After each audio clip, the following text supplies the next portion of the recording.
Black National Anthem.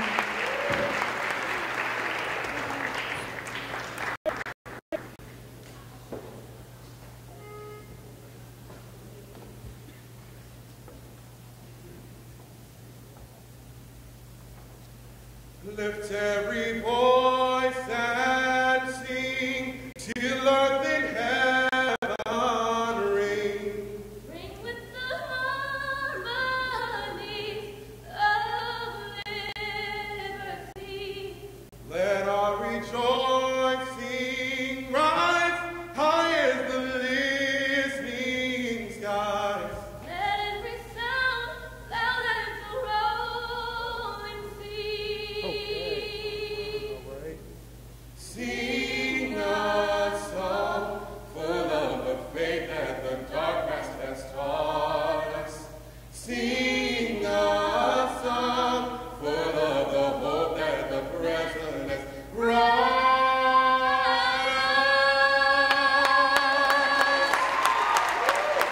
They sing the rising song of a new day begun.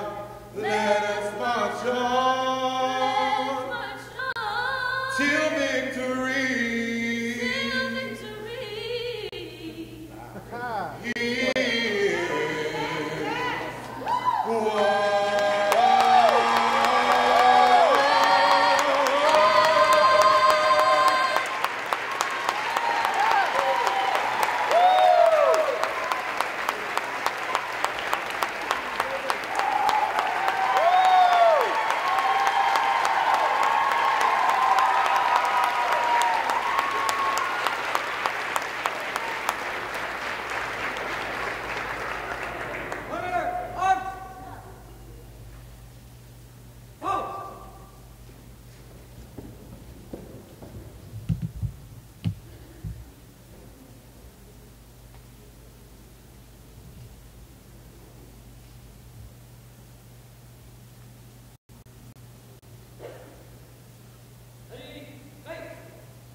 Please be seated. Let's give another round of applause for the Hutch Tech High School Chorus, McKinley, Color Guard, and these awesome singers from Hutch Tech and our Board of Education representative, Mariah Sammy. Let's give them a round of applause. Thank you. Awesome job. Thank you. Please be seated. Good job.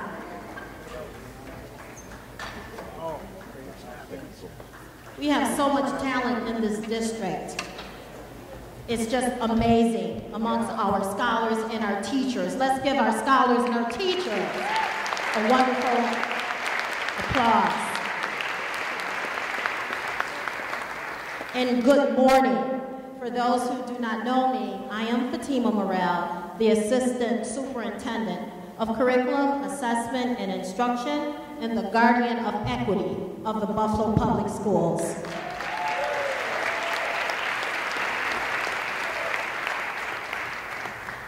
Welcome, esteemed Board of Education members, Dr. Teresa Harris-Tigg, Vice President of Student Achievement, Dr. Barbara Sills-Nevergo, President, Mrs. Sharon Bell-Cotton, Vice President of Executive Affairs. Welcome. Welcome to our New York State Board of Regents, Dr. Catherine Fisher-Collins. Thank you for being here today. I would like to thank our Chief Academic Officer, Ann Botticelli, for being here. Our Chief of Staff, Dr. Darren Brown Hall. I would also like to recognize our Associate Superintendent for Student Support Services, Dr. Eric Rosser, is with us today. Welcome community partners, distinguished presenters, central office educators, teachers, parents, scholars, welcome to the 2019 Urban Forum Speaker Series of the Buffalo Public Schools. Circles, ciphers, and celebration. A very special welcome to our keynote speaker, best-selling author and cultural relevance expert, Dr. Tyrone Howard, from the University of California, Los Angeles, and Griot Brandon Brown, also hailing from California. We want to thank you, Dr. Howard and Griot Brown, for your safe travels here and for arriving here to be with us today. I can hardly believe we are in our 4th year of the annual Urban Forum of the Buffalo Public Schools, where we purposefully take a moment from our daily work activities to pause, to consider how we are best meeting the needs of all students in our district, and particularly those students who have been historically marginalized in the classroom and in the curriculum, our students of color, and those who may be ethnically, culturally, and linguistically different from ourselves. As we take this moment to propose best practices and engage in professional learning today to enhance our understandings of culturally and linguistically relevant pedagogy, let us take a moment to be thankful for the diversity and uniqueness that each of us in this room and in this district bring to the district, and our students that they bring to the learning environment. We make up the Buffalo Public Schools, and we are a beacon of leadership and culturally relevant pedagogy in our state and in our nation. This year's forum is focused on an out-of-the-box pedagogy. We started this morning with being out of the box with Griot Brown. We're going to discuss today a pedagogy of liberation, where we experience what it is to teach, learn, and demonstrate multiple literacies, multiple intelligences, and ways of knowing, where we validate the culture and languages of the majority of the students we serve, Black and brown students, who bring a wealth of knowledge and assets to the classroom from which we can construct new knowledge and real meaning that supports their learning styles and centers them in the curriculum as leaders of their own learning. A pedagogy of liberation that empowers students to be critical thinkers and advocates for social justice and equity and change agents within the wider community. During the course of the sessions today, we are hopeful that we can engage you in learning opportunities and discussions that will provide you with many ideas, lessons, and strategies for implementing culturally and linguistically relevant practices in our classrooms, schools, and communities. We offer you circles as the representation of the unending circle of life and our connectedness in the racial healing work that originated amongst our Native American communities that will serve as a platform today to build bridges and understandings related to our common humanity regardless of racial background. We offer you ciphers as a pedagogy of liberation and of what is possible in classrooms as we use hip-hop and youth culture to create curriculum literacies related to honest history and social justice. A cipher space is a space to speak your truth as you know it. And we offer you celebration for deep critical thinking and analysis of what is possible for our students when we unleash their natural brilliance that is inherent in each of them and also in each of us, enabling us to explore, accept, and implement an out-of-the-box pedagogy that will look vastly different from the ways in which we have been educated, but no less relevant and no less important. It is with great pleasure and enthusiasm that I welcome Dr. Tyrone Howard from the University of California, Los Angeles. Dr. Howard is an expert on culturally relevant pedagogy and will share his expertise on a myriad of topics impacting our young scholars educationally, and will speak his truth about how we address issues of educational inequity. I'm also extremely elated and proud that we had Rio Brown today, a former school educator who has already created the cypherspace. Today will not just be a forum for learning, but a once-in-a-lifetime experience that will undoubtedly open your eyes to the fierce urgency of now in providing the optimal learning opportunities for all learners in our district. Your only task today is to be a fully engaged participant. Be open to alternative ways of thinking and knowing and knowledge demonstration. So please, take advantage of every moment of today's experiences. We are sure it will be worth your while. At this time, I would like to welcome our Associate Superintendent, Dr. Eric Rosser, to the stage for his opening remarks on behalf of Dr. Cash, our Superintendent. Thank you. Can you bring up Regent after you're done? Yeah, I will. Good morning, everyone. Now, we could do a better job than that. Good morning, everyone. That's good, that's good. Can you believe this? 4 years. 4 years we've been engaged in this work to meet the needs of our children. This is fabulous work, and we could not do this work without the assistance of those of you who are in the crowd, those of you who are in our community, and those students who are in our schools every day wanting and willing to learn so that they can be the future generation that leads our country.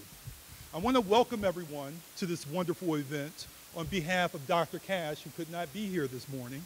I do want to acknowledge our board members for being present. Thank you very much for being here, and also your continued support with the work that we're engaged in the district. I want to thank Dr. Regent Collins for being here as well. I also want to thank those parents who are in the audience, principals, teachers, as well as community stakeholders for all that you do to meet the needs of our children. We work together collectively to change the outcomes of our children, making sure that the outcomes that our children are going to be faced with are positive outcomes that will most certainly lead to their success, not only in the K-12 environment, but beyond in college or career of their choice. This event and other CLRT activities that are occurring throughout the district are important, not only with us understanding the intersection of race and language in the school environment, but also in our ability to understand ways in which we can better meet the needs of our children. I want to thank each of you on behalf of Dr. Cash once again for being here and your full participation in today's activities. At this point in time, I would like to bring up Dr. Regent Collins.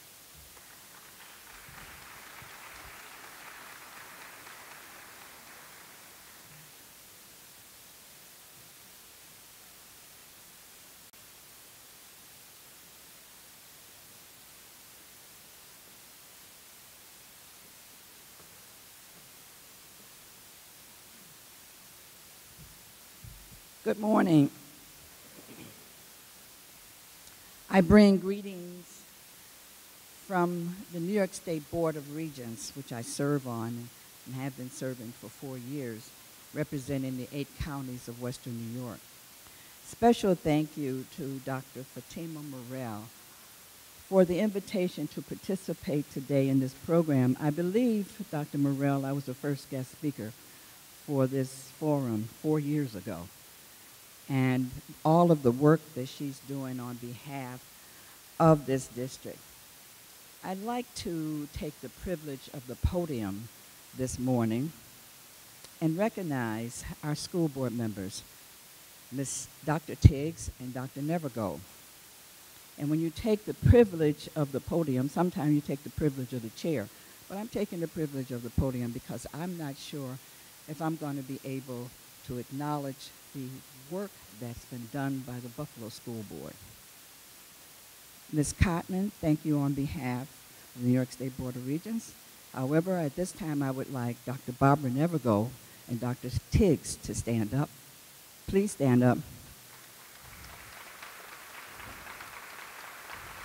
And please turn around, face the audience so they can give you a round of applause. I served on that school board for 5 years, and the work that these ladies have done has been outstanding.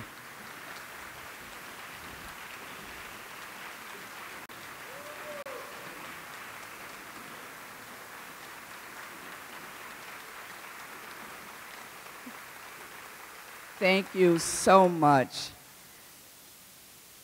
Serving 5 years on the Buffalo School Board was quite an experience, and we wish you both Godspeed. Stay well.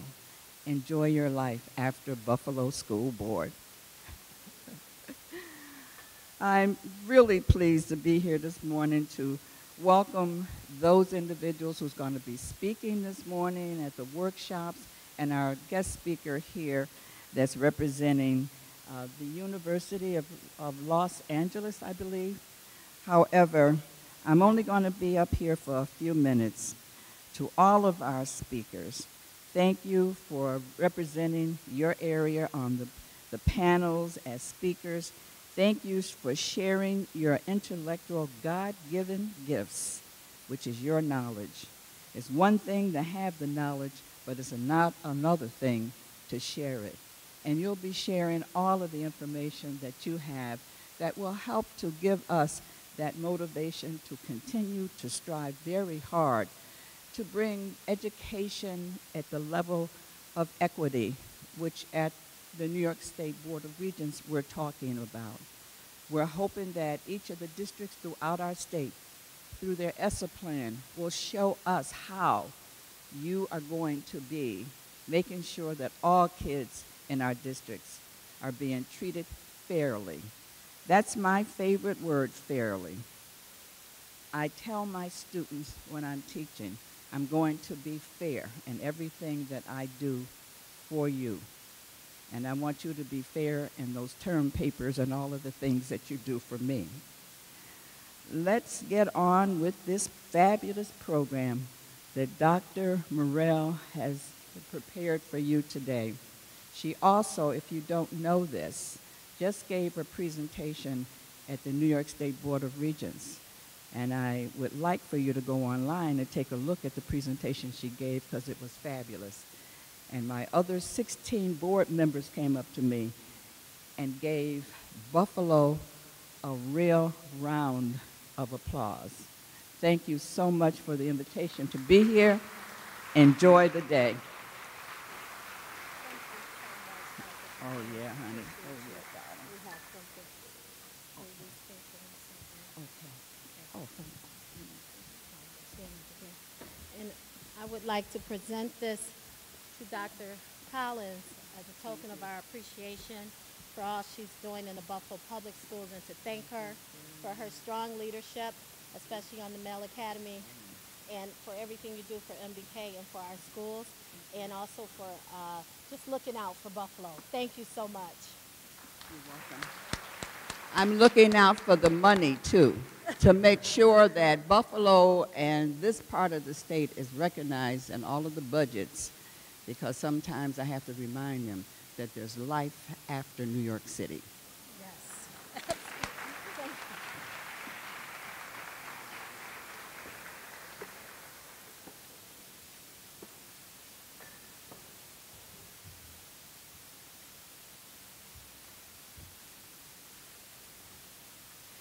At this time, I would like to read the bio of our distinguished keynote speaker.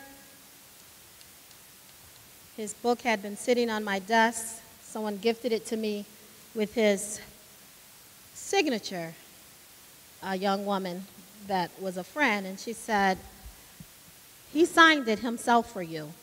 And then it sat on my desk for 2 years, and I kept looking at it. I said, I need to read that. I just kept saying, gosh, it's still there. I just need to read that. Race and culture matters in schools. And finally, I picked it up and I started reading it, and I said, wow, I like the way he thinks about these things. And so when we started to look around for a keynote speaker, And Dr. Harris Tigg said, I have some ideas. And then Dr. Hunter said, I have some ideas. And the name Dr. Howard came forward. I said, I know that name. Hold on. And I had been looking all around, and you were there all along. You were there all along. Dr.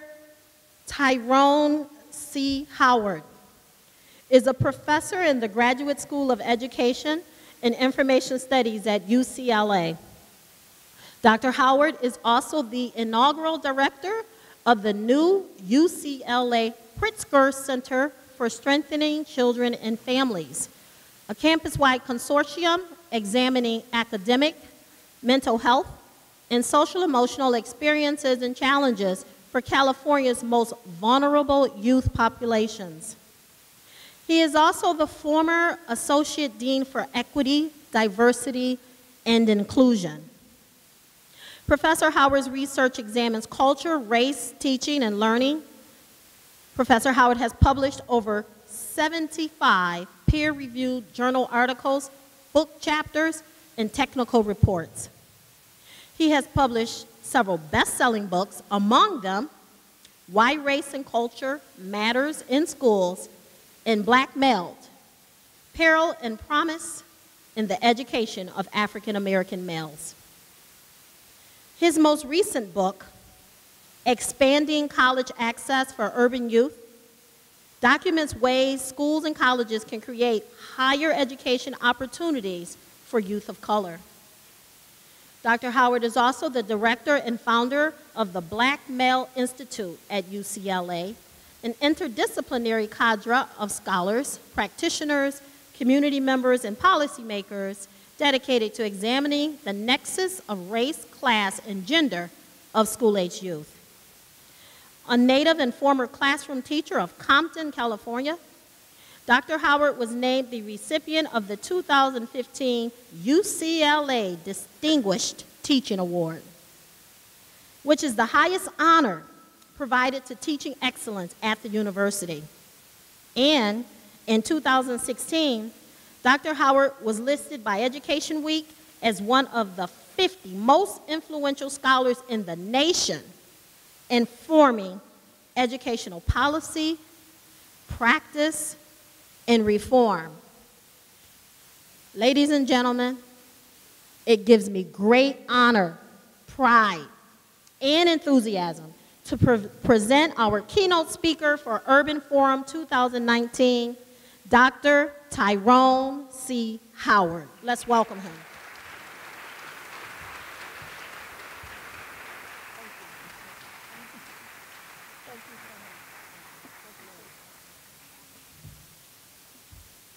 All right, good morning, Buffalo. How we doing? I'm still on West Coast time. I need to hear y'all. How we doing this morning? All right, it is my sincere honor and privilege to be here with you this morning. Like I told you, I'm still on West Coast time, so I'm gonna need your energy this morning. So, y'all out there? My young folks, y'all awake? Yeah, okay, all right. Let me say it is my sincere and distinct honor and privilege to be here with you this morning. I want to thank all the leadership that made it possible for me to be here. Can we give our leadership a big round of applause? We have members from your board, chief academic officers, regents. I want to acknowledge Dr. Fatima Morrell. Can we give Dr. Morrell a big round of applause? These events are not easy to put on. They take a lot of time, a lot of stress, a lot of patience, and you have to do a lot of praying sometimes to get everybody to do their job. So thank you so much, Dr. Morrell. I also want to acknowledge one of my sincere colleagues and former mentors, but Dr. Javon Hunter, Buff State, right? I've known Javon for a long time, proud of the work he's doing, so I want to thank him for helping to make this possible. So, look, folks, I don't have much time to be up here in front of you, but I want to make the most of my time that I'm here with you because there needs to be a level of seriousness that we do this work. So I'm going to tell you in advance. I'm going to step on some toes this morning, okay? I'm going to make some folks uncomfortable this morning. And I'm going to cause some folks to probably squirm in their seats. And I'm completely okay with that. And I am okay with that because I am doing this because I am concerned about young folks. And I think sometimes we got to speak up and speak out for young folks because the old folks don't do right, okay? So I'm going to tell you now, if I step on toes, if I make you uncomfortable, if you start to squirm, if you start to get hot and start to sweat, that means that you got to do better, because I think we all can do better, amen? All right, so I'm going to give all my pleasantries up front, all my niceties before I get started, because my plan here is to challenge us all. And I do mean everybody in here to be better, okay? So as we get started, I want to make sure if there's anything that I share with you today that you want to continue to keep the conversation about, anything that I've said that upsets you, anything that I said that affirms you, anything that you said, you know what, I want to get more clarification on, let's stay connected, because we've got to get this right. Too many of our young people are not getting what they need. And what I am tired of is us as grown folks blaming the children for what is not happening with them. Right? We like to say, well, these kids. But my question is, well, who's raising these kids? Who's teaching these kids? Who's leading the kids? So if we think that the kids are not doing well, then guess who that is a reflection of? Told you I was going to step on some toes, okay? So again, my challenge today is to help us all, whether you are a teacher, a parent, an administrator, a student, a professor. Everybody here is fair game, because we have got to get this right, okay? So let's get into it. Now, let me start off by saying before I get going, I want to thank everybody for doing what they do. This work is not easy. This work is challenging. So can you take like 5 seconds from me, please? Can you turn to the person to your left or to your right? Can you tell that person thank you for doing what you do? Can you let that person know? Just thank you for what you do. Let them know.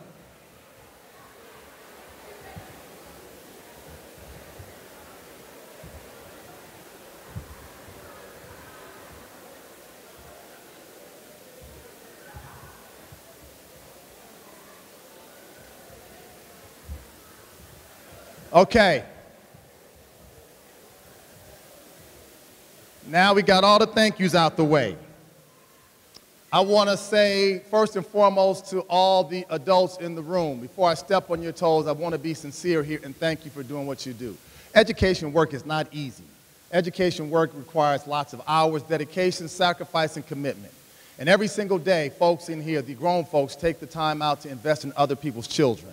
And I think we cannot take that for granted. So can we give all the adults a big round of applause for doing the work that they do for our children? Thank you, thank you, thank you. Thank you for your service. Thank you for your commitment to other people's children. I also want to acknowledge my young folks, because we talk about young folks, but it's not easy being young folk today, right? Because we think we had it hard, but we did not grow up in this age of social media where all your business is on display at all times. And so it is hard being a young person today. So let's give all our young folks a big round of applause for your brilliance, for your dedication to being the best and the brightest that you are. It's our jobs to lift you up and to edify you and tell you that you are our most cherished possession. And I don't think we do that enough. So thank you, young folks. You don't always get it right, but guess what? Neither did we when we were your age either, okay? So thank you for what you do, okay?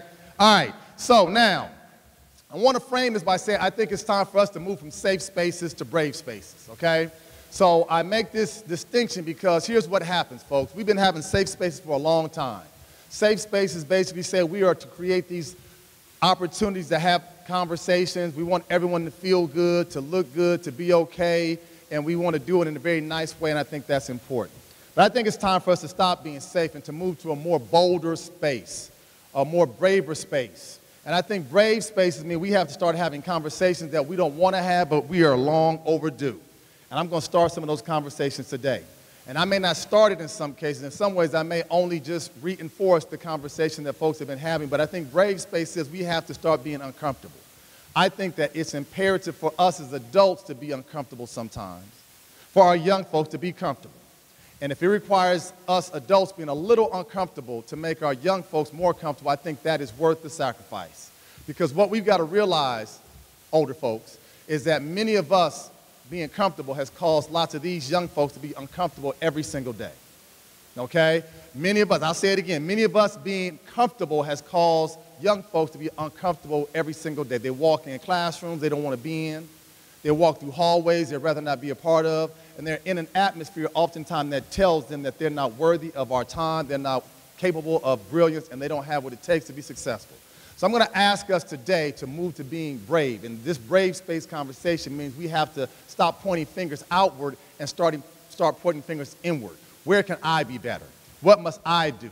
How do I have to do this work differently? That goes for everybody in the room, young folks included. So are y'all ready to be brave today? Y'all don't sound like it. Are y'all really ready to be brave today? Are we really ready to be brave today? All right, so let's talk about what it requires. So first and foremost, Brene Brown talks about the fact that we have to dare to lead. So I'm talking to all my adults in the room right now. And part of what Brene Brown talks about is that we have to stop being nice. She says we choose our comfort over hard conversations, and that's the epitome of privilege. She said it corrodes trust and moves us away from meaningful and lasting change. So I want us to start having hard conversations today, Buffalo. Hard conversations about the future of our young people and about our future as a city, as a state, and as a nation. And the hard conversations sometimes realize that we are complicit in the very problems that we complain about. Okay? I'll say it again. We are oftentimes complicit in the very problems that we complain about. So our goal today is to have these brave conversations where we're not going to rest on our laurels. We're not going to revel in our privilege, but we're going to have hard conversations about how we can be better and what that better looks like. So we need to understand, as we talk about issues of literacy, for example, I want my young folks to understand that literacy is a civil, basic, and human right. Literacy matters. Literacy is key. Literacy is so endemic to what it means to have opportunities and options in this country, but the bottom line is too many of our young people are not receiving that. And I need my young people to understand that in this country there was a history where folks, black and brown, fought hard for the right to learn, fought hard for the right to read, fought hard for the right to do math. And I have to have my young people understand that history. That's why I appreciate what Brother Griot Brown was talking about. There's a history that our young folks have to understand. See, we cannot take this education that you have for granted because there are folks who came before you who fought and sometimes paid the ultimate sacrifice. They died. They died, okay? I need you to understand that, young folks. They died so that you would have an opportunity that they could not have. So I need my young folks to understand that as much as we talk about what the adults need to do, and I'll get to the adults in a minute, I need my young folks to take responsibility of your education because this cannot be all for naught. You have to understand that there were folks who got whipped, beat, had limbs cut off because they wanted to get close to a book, because they sought to find ways to expand their minds. And now we have young people who don't go near a book. We have to be better than that because there's a history in this country. There's a history in this country where if you came close to a book, you tried to read, you tried to write, you tried to learn, you tried to expand your mind, your life was put in harm's way. So you cannot let those brave women and men who gave their ultimate sacrifices be for naught. So I need my young people to understand their history, to understand that there were laws in this country at one point in time that made it against the law for you to learn how to read and write.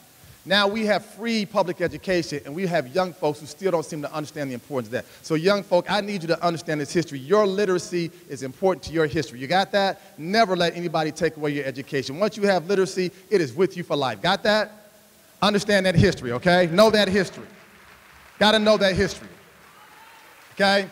I say that because now we are in 2019, and we are supposed to be one of the most progressive countries on the planet. But when I look at some of the data that it shares with us, it paints a disturbing picture, such as the following. Here's what I saw in the Buffalo News. Just a couple months ago, a report came out that said that basically adult illiteracy is a problem.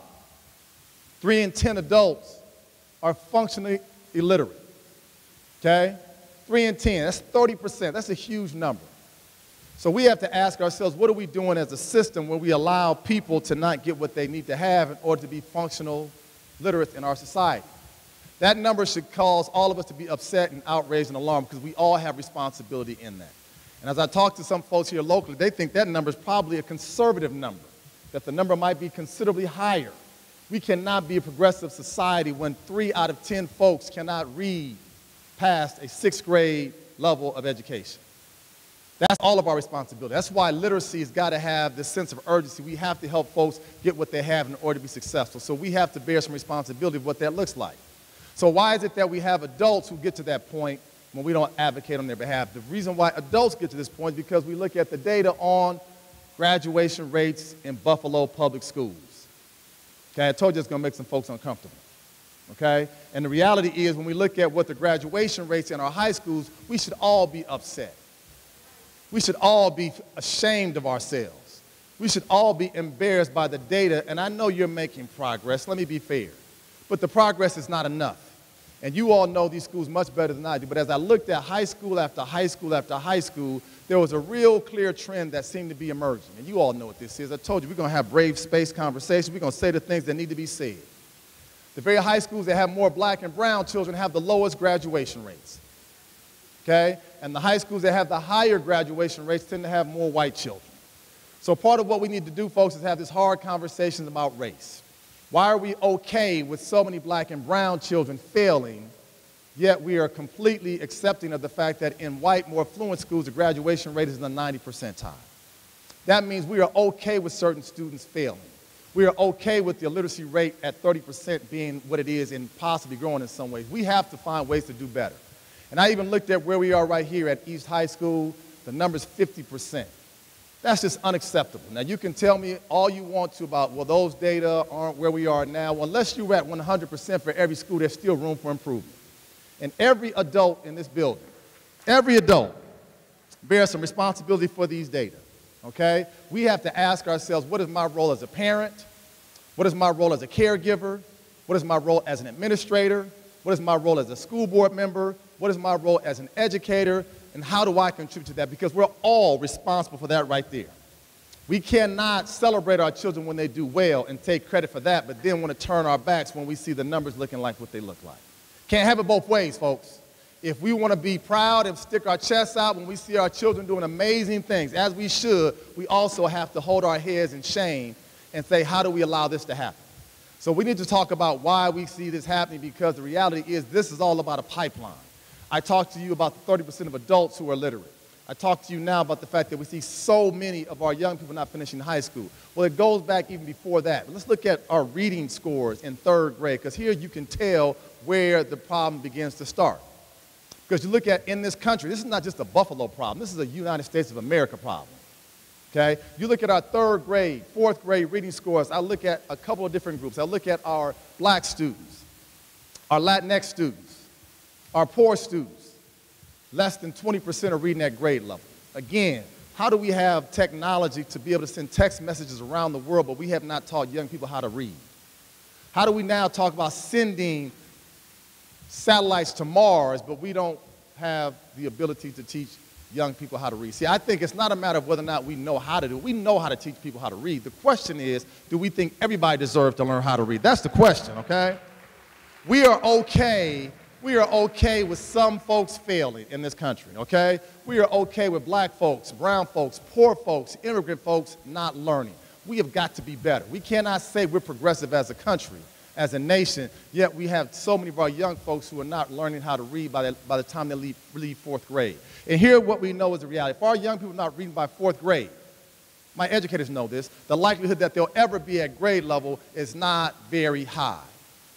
Okay? See, and I think that one of the things we have to have is intense literacy intervention, because, see, we can close a gap. When you've got a young child who's in third grade reading at a first grade level, with intense intervention, we can close that gap. The gap that disturbs me, the gap that pains me, is when I see young people who are in 12th grade, young people in 12th grade who read at a second and third grade reading level. That means we've all fallen short. We've all failed. So we have to begin to understand that we have to address early literacy, because if we can get to early literacy, we can stop the dropouts. If we get to early literacy, we can help young people have a more viable future. But this is what we as adults oftentimes stand by and allow to happen. We have to be better. We must be better, okay? And how does it start? It starts by keeping our young people in classrooms. We now suspend some of our children in preschool. Let me say that again, folks. We now suspend some of our children in preschool. How old are you in preschool? 4 years old? So it means that we have young people been on the planet for 48 months, and we are already telling them that they're not worthy of an education. And so you say, well, okay, well, some kids deserve that. I don't think any child deserves to be put out. I think we need to find every way possible to keep kids engaged in learning. When you look at the suspension rates of preschoolers in our country, it raises some questions, that they're very uneven across the board. For example, We look at the fact that black and Latino children are 35% of all kids who are in preschool, but they are 62% of young children who were suspended once, and 78% of the babies who were expelled from our schools. That should cause us all to be upset, alarmed, and outraged. How can you be 35% of the population, but you're over half of the population that gets kicked out, put out, dismissed from school at 3 and 4 years old? See, the problem is we don't recognize, we start sending powerful messages to our children at a very young age, at 3 and 4 years old, that we don't want you in our schools. We don't want you in our spaces. You're not worthy of our time, so you've got to go. And you know how young people are, and they're brilliant. They say, okay, if you talk to me like a problem, you treat me like a problem, you label me as a problem, guess how I'm going to start acting? Like a problem. So what we see in high school is a manifestation of all the damage we've done for years before they even get to high school. That's where we have got to be better as adults. What is it that we're sending, the message that we're sending to young people at 3 and 4 years old, okay? Now, how does this happen? Because we have this way in which we look at certain populations. Some folks see these data, they say, well, that's not our district. We're better than that. So I said, okay, Buffalo, are you better than this? Uh-oh, y'all don't sound too excited. Are y'all better than this, Buffalo? Okay, you say yes. So let's look at the data because the numbers don't lie. Okay, so I did my homework because I'm going to give y'all some homework today too. So I said, let's look at the GATE data. I think gifted and talented education data is one way to talk about whether or not we're truly fair and equitable, okay? So here's a snapshot of Buffalo Public Schools. Here's your data from 2016-17 in terms of your ethnic and racial composition. You are a school that's 48% black, according to the data on the U.S. Department of Education. You are a school that's 20% white. You are a school that's about 19% Hispanic. So when I look at your gifted and talented data, I would hope, I would think, I would expect that I see data with your gifted and talented that's right in line with the overall representation of the district, right? Right? See, this is where we got to have some uncomfortable conversations, right? Because we know gifted and talented is about who teachers recommend, about these tests that are not always socially and culturally relevant, but yet we buy into them oftentimes. So let's take a look at what the GATE data looks like here in Buffalo. Not very good. I look at the largest group of students who are in your gifted and talented programs here in Buffalo are white students. They're 50% of the GATE program, despite the fact that they're only 20% of the population. How is that? I look at the fact that your largest population, African-American students, are 48% of the district, but they're only 30% of the gifted and talented program. How is that? Why is that?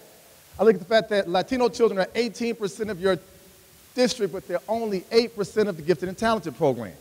We have to start asking some hard questions. Do we not see the talents in black and brown kids? Do we not see the gifts in black and brown kids? We seem to be able to find the gifts and talents in our white students, but we don't seem to be able to provide that same lens across the board for other students. We have to ask the question, what's really going on in Buffalo? Kind of got quiet on that one, right? What's really going on in Buffalo, right? Okay, what's really going on in Buffalo? I'm not done. I'm just getting started. So I said, but let me see the discipline data. I need to get my coat taken off here, right? I'm going to get hot up here in a minute. So the discipline data, I'm going to give you the same snapshot. The same snapshot tells us here is the makeup of the district. So I'm thinking, okay, well, maybe because we saw underrepresentation of black and brown kids when it comes to gifted and talentedness, we'll see underrepresentation in black and brown kids when it comes to suspensions and expulsions. Right? Right? She's like, nah, come on, bro. That's not the answer, right? So I said, let me look at the data on discipline because I told you district said that's not us. Okay, so here we go, Buffalo. Here we are. So again, some problems seem to jump out at me. How can we be 48% of the district, black students, but you're 64% of the kids that we suspend? White students, 20% of the district, but only 10% of the suspensions. They talk about Houston, we have a problem. I think we need to change the name to that to say what? Buffalo, we have a problem, okay? Why is it that we are quick to see the flaws in black and brown children, behavior, suspension, and so on and so forth, but yet we don't see their gifts and talents in the same way? Why is it that we are able to see the gifts and talents in our white students at the rates that I showed you, but for whatever reason when it comes to discipline, white children are far less likely to be suspended and expelled than black and brown children are? This is not Tyrone Howard's opinion. This is your data. This is what you do. This is where we have got to be better in this room. And again, the goal is not to point the finger, because the first thing I hear adults say, well, these kids just don't know how to act. These kids are not well behaved. Well, some of those kids are well behaved and know how to act in some classrooms, but however, they go to other classrooms and then there's a problem. Okay? All right? See, if you want to blame the kids, if the kids are the problem, I've watched these young folks, they've been sitting here for close to 2 hours. They have not caused a single problem. Not one problem, right? So if the kids were a problem, they'd have been cutting up in here the minute they got in here. But I want to applaud y'all, right? Because you've been doing, I know it's hard sitting, right? A couple of these young brothers over here, they got ties, probably choking them up, but they still holding their own, right? I applaud them. So my thing is, again, it's about the lens that we bring. We can either look at them and see promise and potential, or we can look at them and see problems. Which one are we seeing here in Buffalo? And I'm saying in far too many cases, we see them as problems than we do as the promise and potential that they possess every single day when they walk into classroom. See, I think we're all the products of other people's expectations. We will either live up or live down to what people expect of us. And unfortunately, too many of these young folks walk into classrooms where they have adults who just don't see their promise. So what do? We need to understand that part of this is about implicit bias. There are a lot of folks in here who say they care about children. They treat children fairly. I'm saying cheat, and I should be saying treat. That's perhaps a Freudian slip. They cheat children badly. They oftentimes don't recognize that implicit bias affects all of us, that we are inundated with images around what it means to be of a certain ethnic or racial group, and we don't catch that stuff. It begins to have a bad impact on how we see certain populations. So what we know is that, again, when we begin to sort of understand how implicit bias works, we see that certain students, we expect them to behave bad, and becomes a vicious cycle over time. Some of these children, from as early as 2 and 3 years old, they've been told that they're a problem, they're a problem, they're a problem. So then we have to begin to say that when young black and brown kids begin to be told that the climate that they're in is not supportive, it's not inclusive, it's not affirming, they begin to engage or disengage, I should say, academically. Their curiosity drops. Their school engagement drops, and then their self-esteem drops. See, what pains me is to see some of these young, amazingly bright children coming to schools at 3 and 4 years old. They can't wait to get to school. They're full of energy, full of excitement, full of enthusiasm, but something happens along the way where all of a sudden they lose that enthusiasm. They lose that excitement. They lose that eagerness because we have somehow sent a message or created a climate that tells them that we don't appreciate the gifts and talents that they bring to the class every single day. Okay? And we blame them, but yet we don't look at the environment, the ecosystem that we put them in each and every day. For some of these young people, for them just to survive in classrooms is accomplishment by itself. So what do? We have to begin to throw this kind of stuff away, and we have to stop this right here. If I get one more teacher who tells me I'm colorblind, I don't see color, I see children, I'm going to scream. Stop telling me you don't see color, because we all see color every single day. You see these beautiful black and brown children who walk into classrooms. You see them coming in with their full range of expression. Don't tell me that you don't see color, because the more you tell them you don't see color, the more you tell them you don't see them. Right? That'll be like me standing up here talking to you, and I walk out of here, and you say, well, there was a man speaking up here today, and somebody said, what was his race? You say, I never even noticed what color he was. Stop lying, folks. We all see this, right? We all see this, okay? Understand that the more we are able to come to grips with the fact that we recognize our racial realities, our racial and cultural diversities, the better we are. Stop saying, I don't see race, I only see children, right? That's telling children that they're invisible, that their skin color doesn't matter, because they live in a world that will remind them every single day that their skin color does matter, okay? Understand that. So stop this having conversations about I don't see color, I see children, because it's hurting more of our children than we recognize, okay? Now, so how do we start this? We have to start having some hard conversations about race in our schools and our classrooms. And this makes us very uncomfortable. And some of my white colleagues are really uncomfortable having conversations about race, because most white people don't have to think about race. Most white people don't talk about race. For most white people, race is not even anywhere on the stratosphere, yet folk of color oftentimes think about it every single solitary day. So we have to have these conversations with our white teachers, our white colleagues, about the fact that race matters. Obviously, children get treated differently sometimes because of race, but here's what happens for some of our white colleagues. They use what Robin DiAngelo calls as white fragility. When issues of race come up, we all of a sudden don't want to talk anymore. When issues of race come up, now all of a sudden we got to use the bathroom. When issues of race come up, all of a sudden now we got to check our cell phones. When issues of race come up now, I get very uncomfortable. Can we change the subject? Because you know what? Poor people suffer too. We will change the subject to anything we can. Class, gender. No, we're going to stay on race for a second because we need to have that conversation. And a lot of teachers who I work with back in Los Angeles, what really frustrates me, what really pains me, we start having conversations about race and lots of my white colleagues or my white students start crying. And my question to them is, what are you crying for? If we're talking about the conversation, that leads you to cry. How do you think our children feel in your classrooms every single day, right? That's who should be crying, right? Stop the tears. Crying because we're talking about race is not the answer. And oftentimes, crying becomes a way to kind of move the spotlight off of race onto something else. And I'm asking you, Buffalo, when you put that spotlight on race and some of your colleagues start crying, give them some tissue and keep the conversation going. Do not let them off the hook, okay? Because this is what we do. We find folks start to squirm, get uncomfortable. We don't want to have the conversation because you know what? This is a really nice person. We have lunch together every single day. But guess what? That nice person and all their good intentions is causing lots of damage to our children in ways that we don't recognize. So stop playing the crying game. The crying game is not hurting us. I mean, the crying game is not helping us. It's hurting us every single day. Y'all with me, Buffalo? I told y'all going to be uncomfortable. I'm going to make some folks uncomfortable today, okay? Now, okay, I might need an escort out of here. Let me keep going. So then what do?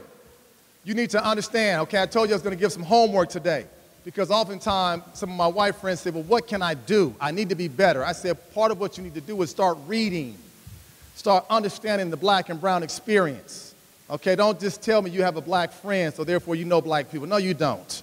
One black person does not give you the entire black experience, okay? One brown person does not give you the entire brown experience, okay? You need to start reading. So here's some homework. You can read this book by Khalil Muhammad called The Condemnation of Blackness. And he talks about in this country we have had a history of making black and bad one and the same, of socializing people to think that blackness means criminal, blackness means deviant, blackness means corrupt. And it's that kind of ideology that begins to contribute to why we see black people and we find ourselves oftentimes being afraid of black folks, scared of brown folks, right? Running from black and brown folks. I'm saying we have got to begin to reprogram our minds, okay? You also have to understand, again, this implicit bias stuff is real. It happens all the time, and folks tell me I'm not biased. And I say that is a bunch of BS. Almost said something else. I got to remember, I got minors in here, right? We all have bias, but being biased doesn't make you a bad person. Being biased makes you a human being. So one of the things I ask a lot of us to do, everybody, we should start taking what Harvard University formed, which is the IAT, the Implicit Association Test. Because you think you're not biased, take the test. We go to schools. We tell teachers, take the test. Because you say you're not biased. They take the test. They see their results. They're not happy. Because the results show what? That they have anti-black, anti-brown bias. They say, well, no, let me take it again. So we tell them, take it again. They take it again. They score worse the second time. And they say, well, these tests aren't good anyway. I say, well, how come the tests aren't good for you, but they're good for our kids? You can't have it both ways, right? Can't say the tests work for black and brown children, but when you have test results that don't come back positive, you're quick to blame the test. But we ask teachers to start taking the IAT because you got to bring this stuff to the surface and recognize that oftentimes that you don't realize we get inundated with messages every single day about black and brown people. You talk to these young folks here, they can tell you how many times they walk down the streets and folks are fearful of them just because they are walking to and from school. They see women who clutch their purses just because they get on an elevator with them. They walk into stores and they have store merchants follow them all around, assuming that they're going to do something negative when they get there. That's what they live every single day. And if we don't think that stuff doesn't have an impact in the classroom, we're fooling ourselves. So take the IAT, because when you do that, you start to get just to the tip of the iceberg. You begin to realize that once we begin to scratch the surface, there's some deeper stuff at play here. And that deeper stuff is the way that race and racism plays out. Microaggressions play out. Privilege plays itself out. Colorblind ideology plays itself out. That's why you have to understand critical race theory. It says the way that we have to understand how race and racism is oftentimes normalized in our society, which means it's normalized in our schools. These are the hard conversations that we must have, and we need to have them now. We need to talk about what it means to have privilege. And I have lots of white friends of mine who say, I don't have privilege. And I said, you have to understand privilege. The fact that you say that is privilege, right? the fact that you don't have to think about what it means to be judged by your skin color is privilege. But I have some of my white friends say, but I grew up poor, so how can I have privilege? Because again, you can grow up poor as a black or brown person. You experience far more discrimination than you do growing up poor as a white person. That's privilege. People think certain things about you for no other reason because of your skin color. That's privilege. We have to recognize that when you walk into a room, people assume that you know more because of your skin color. That's privilege. So I cannot have another white person tell me I don't have privilege because you do. Name it, talk about it, recognize it, and then begin to understand how it harms folks who don't have it. That's not the only kind of privilege. I realize as a male, I have male privilege. Every single day, folks assume that just because I'm male, I know more, which is oftentimes not even close to being the truth. Somebody up there got some musical privilege. Y'all hear that, right? They got the beat going, okay? So understand the way that privilege plays itself out in lots of different ways, okay? Next thing I need you to read, educators, is The Racial Contract by Charles Mills. Charles Mills is a philosopher, brilliant mind, talks about the way that racism is a social contract, he says. And this contract means that we have to uphold racism, and he argues that in many ways schools are one of the main places that we uphold these vestiges of racism. In many ways, what Charles Mills talks about is the fact that the reason why we see so many black and brown children not getting access to an education is not an accident. It's not happenstance. He oftentimes says that racism said this is by design, you must keep black and brown children from learning. So we got to do our homework to see how we begin to change that, okay? Y'all out there? Y'all okay? Okay? You also have to read Carol Anderson in the book that she calls White Rage. And in the book, Carol Anderson says that the trigger for white rage is black advancement. That for some white folks, white teachers in particular, right, it is the blackness with ambition, with drive, and with purpose and aspiration, and the demands for citizenship that cause folks to be unnerved. So I maintain that oftentimes what many teachers find most troublesome are black students, brown students who question. Black students and brown students who want to know why. Black students and brown students who say, how can we have to learn this when we know this is not the truth? Black students or brown students who say, how can we have to read another novel that doesn't have a single character who looks like me, who sounds like me, who has a family life like mine? When we have young people who start to question, we oftentimes tell them, you got to go, because we don't want you questioning and challenging that which is going to attempt to liberate your mind. So I always give this example from young King. You all see this, right? So King is a 9-year-old kid, 9 years old, 4th grader. He turned in an assignment for his teacher. Here was his assignment, okay? Good handwriting, young King. But what's intriguing is not what King said, it's what he wrote. So his teacher read his paper, and this is what King said. He said, today was not a good day for learning, blah, blah, blah. I only wanted to hear you not talking. You said something wrong, and I can't listen when I hear lies. My mom said that the only Christopher we acknowledge is Wallace, a.k.a. Notorious B.I.G. Because Columbus didn't find our country, the Indians did. I like to have Columbus Day off, but I want you to not teach me lies. That is all. My question for the day is, how can white people teach black history? Woo! That's King, right? What did his teacher say? King, I am very disappointed in your journal today. What do you think King said? Okay, right? We need more Kings in our classroom. King is saying that I'm tired of the lies. King is saying at 9 years old, teach me truth. King is saying at 9 years old, don't give me the same old blah, blah, blah, blah, blah. King is saying I need to learn about me and people who look like me and hear the realities of what we know happen in our country. I think what happens in so many cases, kids like King get pushed aside. Because if King starts to begin to alert a lot of his peers, they start questioning the same thing. And when they start questioning, now all of a sudden we have a classroom of young minds that are beginning to challenge teachers. And one thing teachers don't want is folks who don't comply. I maintain some of the most brilliant minds are kids who choose to drop out of school every single year because they say, this right here is not working for me.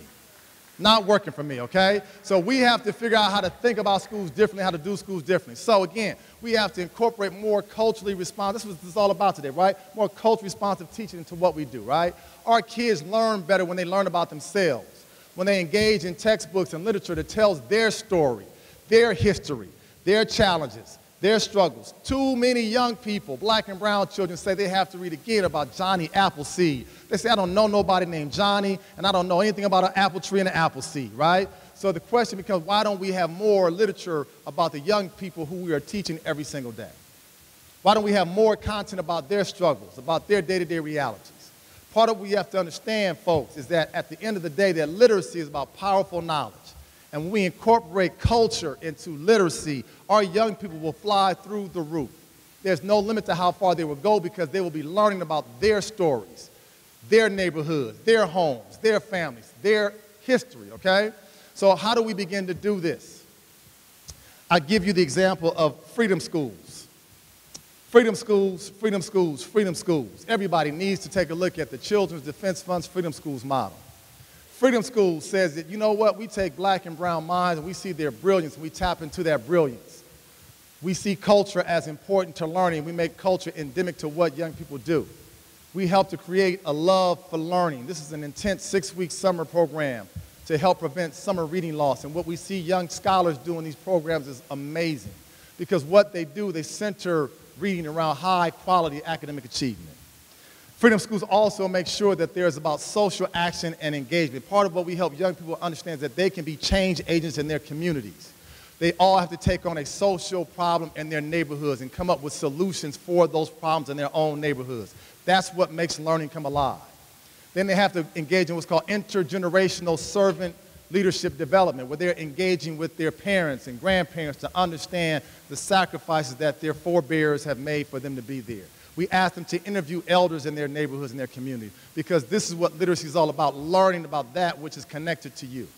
We also talk about nutrition, health, and mental health. We need to have a long conversation in our country about the importance of mental health. It's time for us to stop stigmatizing mental health. Too many of our young people are dealing with trauma every single day, and they can't learn because the trauma is so heavy that they can't get to the learning. So we talk about mental health. And then we talk about how to get families and parents involved. The Freedom School model puts everybody in the responsibility mode for learning. Scholars, teachers, and parents. And then what we do is we have these 4 components. We have Harambe. We start off every single day where we do cheers and chants. And young people start to talk and rap and sing and dance to get their energy flowing for the day. Then they have integrated reading curriculum. They're reading across all subject areas. They're reading in not only just the English and language arts classes, they're reading in science. They're reading in math. They're reading in every subject matter that they have, reading across the curriculum. Then we have every day for 30 minutes, DEAR, drop everything and read. Middle of the day, everybody stops something for 15 to 30 minutes, staff, principals, teachers, and we read. And we talk about what we're reading. And we talk about why we're reading what we're reading. And we talk about what we're interpreting from what we're reading. We're having conversations about text because, again, literacy is powerful knowledge. And then we have this respectful treatment of youth. We don't kick them out. We don't suspend them. We have restorative justice circles that says, you know what? You may have made a mistake, but we're going to find a way to reincorporate you back into our community. We don't do anybody favors by putting them out of our community, by putting them out of the circle. So we have to look at the model we have from Freedom Schools because it tells us that when we give black and brown children the kind of support that they need, they can and they will learn.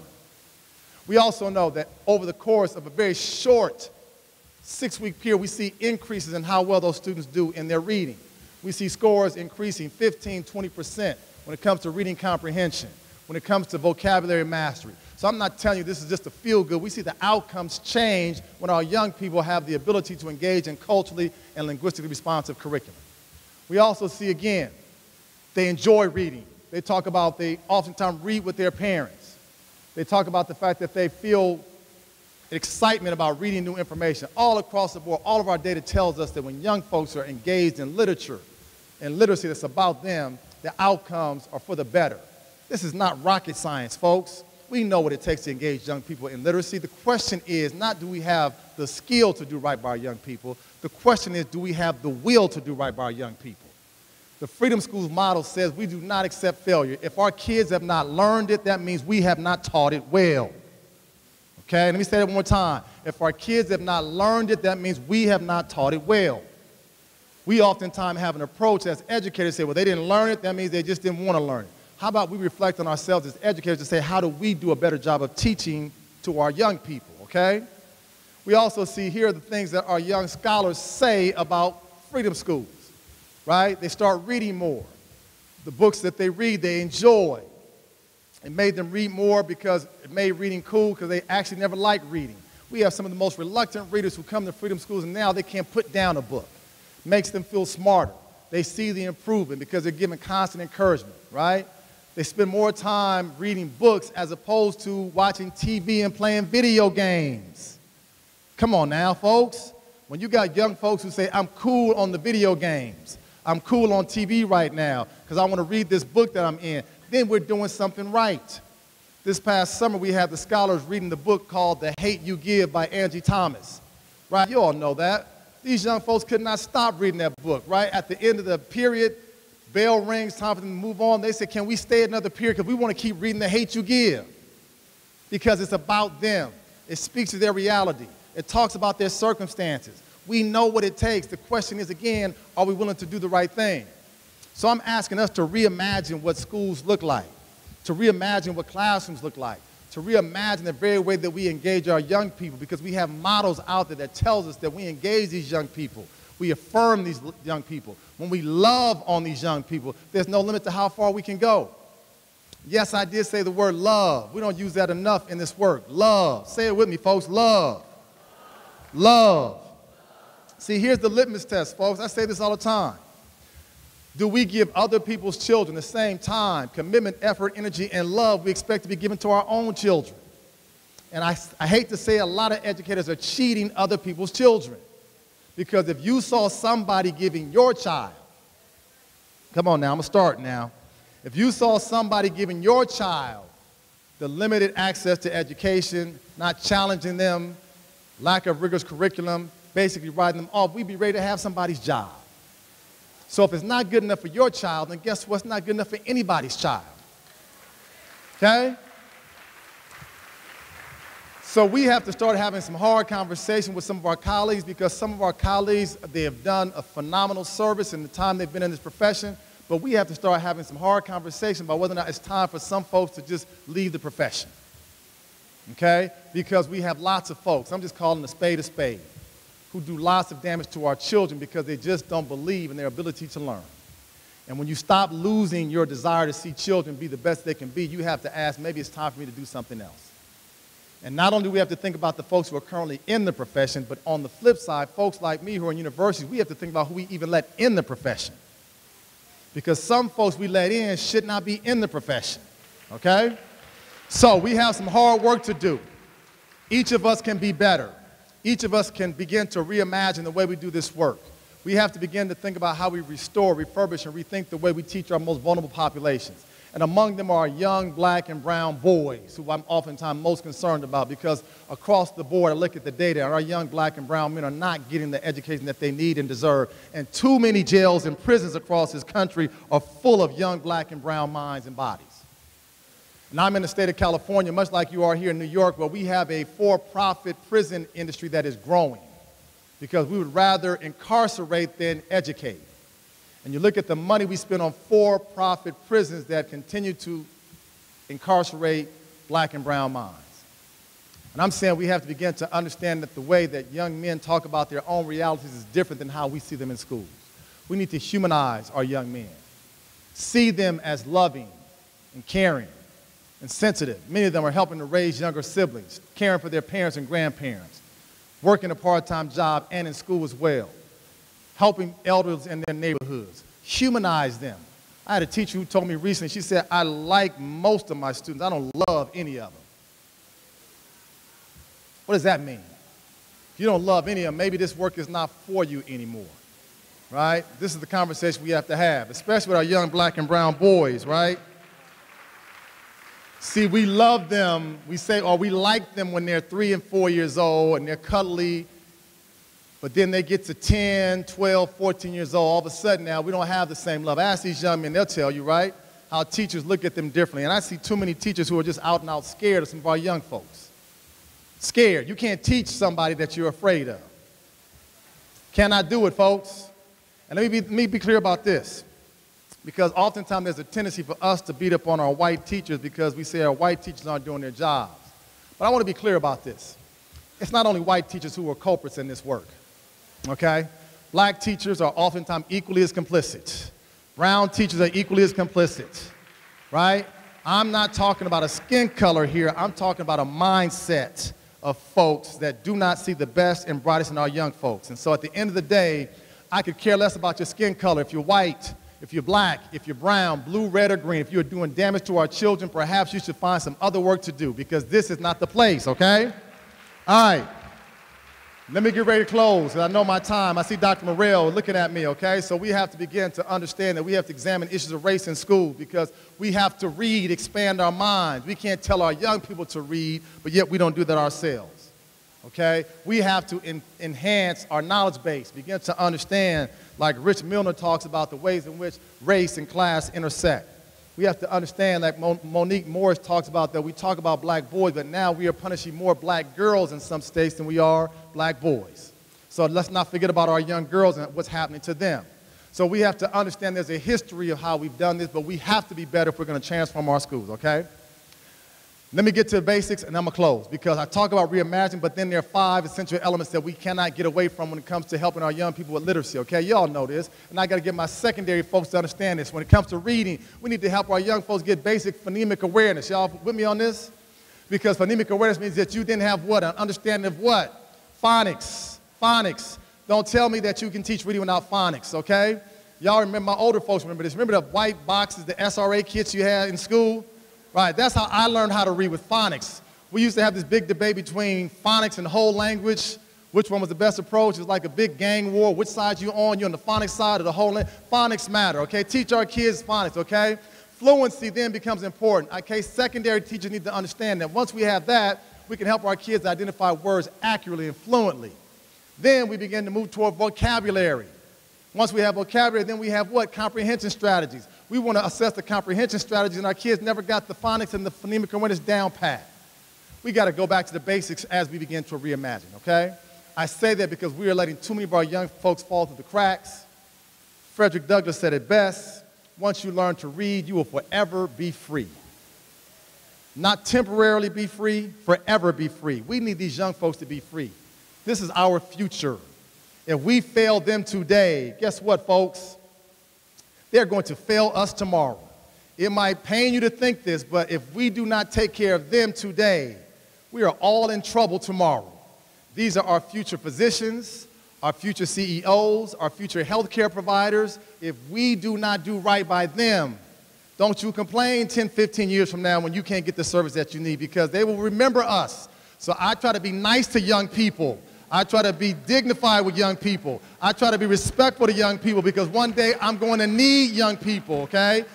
We have to understand that, reimagine what schools look like, reimagine how we do this work, rededicate ourselves to the work of helping each and every child, okay? I'll close on this. I say this and I do this work because in so many ways I have to pinch myself, asking myself, why am I here? I did not grow up in the best of circumstances. I grew up in Compton, California, home of gangster rap. There are more folks who look like me who ended up dead or in jail than who graduated from college. But I stand here before you because I was fortunate enough to have adults who saw something in me that I did not see in myself. Can I stress the importance of what you think and what you say and what you do with young people? I had teachers, white teachers, black teachers, brown teachers, who did not stop believing. And even though I pushed back and challenged that sometimes, what I really appreciate were the teachers who never gave up, the teachers who never stopped pushing, the teachers who believed in me even though I didn't believe in myself. That's why you never recognize, you never know who you have in your classrooms, in your schools. So I need all my educators out here to redouble your efforts to understand you've got young folks in your classrooms that have unlimited brilliance, unlimited potential. The question is, do you see it? Do you tap into it? Do you tell them how brilliant they are every single day? So I want to ask you to use every single moment you have with these young people to tell them how amazing they are. I dare you to be better. I dare you to challenge them in all that they do and all that you do. And when we were growing up in Compton, we just didn't dare folks. We used to say, I will double dare you to be better, right? So I'm going to double dare you, Buffalo, to make a change. And when the stakes got really high, we didn't stop at a double dare. What did we do? I triple dog dare you, Buffalo. Remember your why. Thank you, thank you, thank you for all that you do.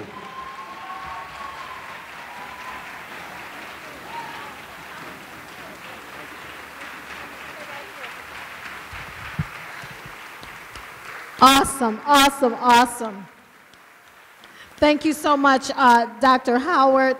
Dr. Howard will be providing workshop sessions throughout the day. We want to thank him, and you just bring such a depth and breadth of knowledge. I'm so happy to have you here in Buffalo, and we would just want to give you a little token of our appreciation from the Buffalo Public Schools. And keep doing what you're doing, brother. All right, thank you. All right.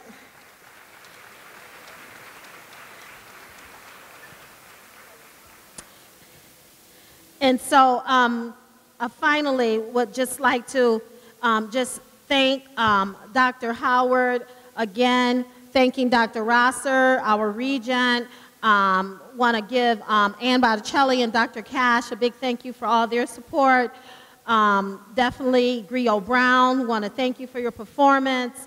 A big thank you to the Office of Staff Development. Want to give a big shout out to Jessica Sipes, who went above and beyond with this forum to make sure that everything was so beautiful.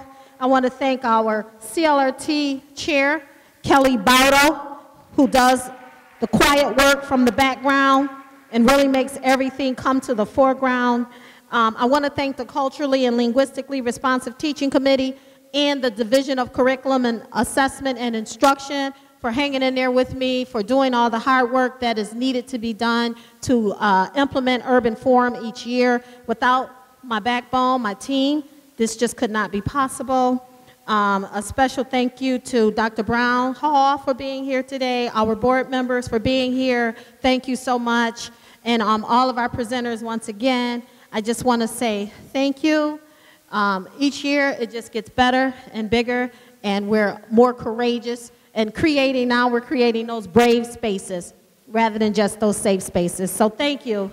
Thank you for everything. And I'll turn it over to Kelly for directions on how we move out.